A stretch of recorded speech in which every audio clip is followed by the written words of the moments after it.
त्यांना म्हटलं की तुम्ही आमच्या बरोबर राहा, तरी ते राहायला तयार होत नाहीत. आणि मी परदेशाहून आल्यानंतर मी इकडच्या वृद्धाश्रमांवर एक छोटासा अभ्यास केला आणि मला असं जाणवलं की वृद्धाश्रमांमध्ये 3 B's हे पुरवले जातात. तर पहिलं म्हणजे एक बेड, म्हणजे त्यांना अकॉमोडेशन वगैरे असतं. दुसरी गोष्ट म्हणजे भोजन, म्हणजे खाण्यापिण्यासाठी असतं आणि ते पण बरेचदा पुरेसं नसतं. आणि तिसरी गोष्ट म्हणजे भजन. तर आमचं असं म्हणणं आहे की वृद्धांना दुसऱ्या गरजा नाहीत का, त्यांच्या मानसिक भावनिक वगैरे गरजा नाहीत का, तर त्यांच्याकडे पण तितकंच लक्ष दिलं गेलं पाहिजे. बरोबर.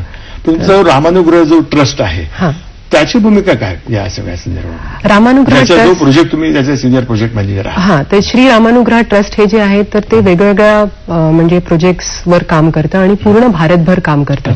म्हणजे अॅनिमल वेलफेअर, डेस्टिट्यूट लोकांबरोबर, अशा बऱ्याच लोकांबरोबर, ज्येष्ठ नागरिकांसाठी, आम्हाला ज्येष्ठ नागरिकांबरोबर आम्ही बरेचसे प्रकल्प राबवतो. आणि त्याच्यामधला एक प्रकल्प आहे सौहार्द. त्याच्यामध्ये आम्ही मुलांमध्ये सौहार्द, तर आम्ही मुलांना संवेदनशील बनवण्याचा प्रयत्न करतो वृद्धांप्रती. आणि आम्ही जवळजवळ 100 सत्र घेतलेले आहेत. प्रायव्हेट शाळांमध्ये जाऊन 8वी ते 10वी पर्यंत आम्ही मुलांबरोबर सत्र घेतो. दुसरा आमचा प्रकल्प आहे सार्थक. तर बरेचसे वृद्ध आम्हाला म्हणतात की आम्हाला काहीतरी करायची इच्छा आहे, आमच्याकडे फावला वेळ खूप आहे, पण काय करायचं हे आम्हाला कळत नाही. तर त्याच्यामुळे आम्ही हा एक नवीन प्रकल्प चालू केलेला आहे सार्थक म्हणून, ज्याच्यामध्ये आम्ही वृद्धांना ज्यांना समाजासाठी काहीतरी करायचं आहे त्यांच्यासाठी आम्ही संधी उपलब्ध करून घेतो.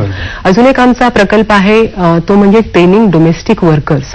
म्हणजे 12 तास किंवा 14 तास जे वृद्धांना, अंथरुणाला खेळलेल्या वृद्धांना जाऊन बघतात, तर त्यांना आम्ही ट्रेन करण्याची जबाबदारी आता घेत आहोत.